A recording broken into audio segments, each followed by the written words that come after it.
ہاں ہمیں ٹرین پکڑنے کے لیے صبح کو آنکھ کھلتی ہے، فجر کی نماز کے لیے آنکھ نہیں کھلتی. ہاں بچوں کو اسکول پہنچانے کے لیے آنکھ کھلتی ہے، مسجد جانے کے لیے صبح کو آنکھ نہیں کھلتی. ہاں دوستوں میں بیٹھنے کو ٹائم ملتا ہے، نماز کے لیے ٹائم نہیں ملتا. وقت جا رہا ہے، زندگی کی ٹرین آگے بڑھ رہی ہے، زندگی کی سواری آگے بڑھ رہی ہے، زندگی کا سورج ڈھل رہا ہے.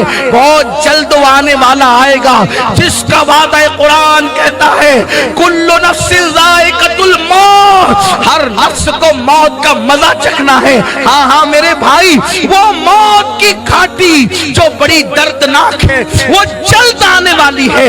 اتنی نادانی نہ کر، رات کی تاریکیوں میں موبائل پر زنا کے مناظر دیکھ کر اپنی آخرت کو تباہ نہ کر میرے بھائی. یہ تیری خوبصورت جوانی پر ترس آتا ہے، یہ تیرا خوبصورت سا چہرہ، یہ تیرا حسین سا چہرہ جس کو دیکھ کر پھولوں کی معصومیت یاد آتی ہے. جب یہ تیرے راتوں کی گناہوں کی وجہ سے جہنم کے اندر ڈالا جائے گا، جہنم کی آگ میں تجھے دہکایا جائے گا، ہائے ہائے تیرے جسم کی نزاکت کہ تو سگریٹ کا چٹکا برداشت نہیں کر پاتا، تو تو جہنم کی وہ دہکتے ہوئے شعلے جس سے جہنم بھی پناہ مانگتا ہے.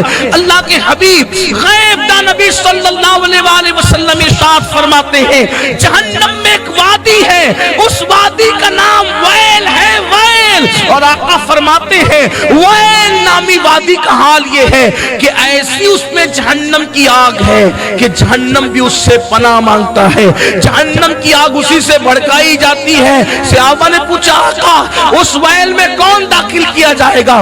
آقا فرماتے ہیں جو وقت گزار کر نماز پڑھتا تھا وہ ویل میں داخل کیا جائے گا.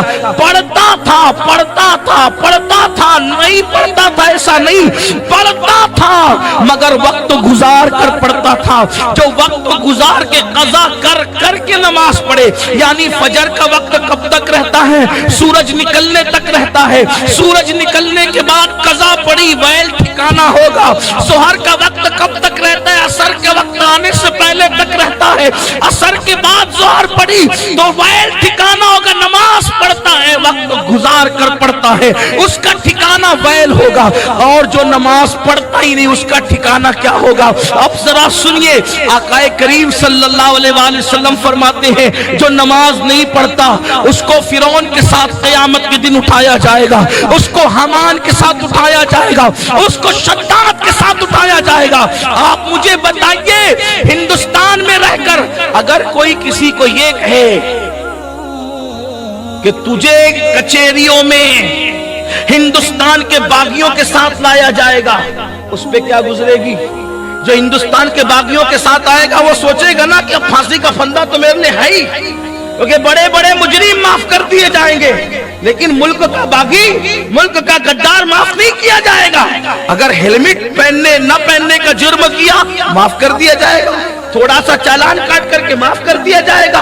اسی طرح سگنل توڑا کوئی سزا جو ہے وہ پیسے دے کر کے اس کو نظر انداز کر دیا جائے گا. مگر ملک سے جس نے غداری کی بولو کوئی بڑے سے بڑا سورسز لائے گا معاف کیا جائے گا، بلکہ کوئی سورس بھی اگر اس کا بن کر آئے گا تو کہیں گے اچھا ملک کے غدار کی سفارش کرتا ہے تو اس کو ہی پکڑا جائے گا. بولو سفارش کرنے والے کو ہی پکڑا جائے گا. کوئی ملک کا وفادار ملک کے غدار کی سفارش کر سکتا ہے؟ نہیں کر سکتا. یہ اللہ کے غدار ہے. قرآن نے کہا فرعون اللہ کا غدار، حامان اللہ کا غدار، اللہ اکبر شداد اللہ کا غدار، یہ سب لوگ اللہ کے عذاب میں گرفتار ہو کے مرے. فرعون کو دریا میں ڈبایا گیا کہ اللہ نے مخلوق کے دل میں اس کی اتنی نفرت پیدا کی کہ دریا نے بھی اس کو قبول نہیں کیا، دریا نے اٹھا کر کے اس کو پھینک دیا. جانوروں نے، کتوں نے بھی اس کو نہیں کھایا، جانوروں نے بھی اس سے نفرت کی، کتوں نے بھی نہیں کھایا، زمین نے بھی اس کو جگہ نہیں دی. آج وہ عبرت کی دعوت دے رہا ہے اور وہ ایک میوزیم میں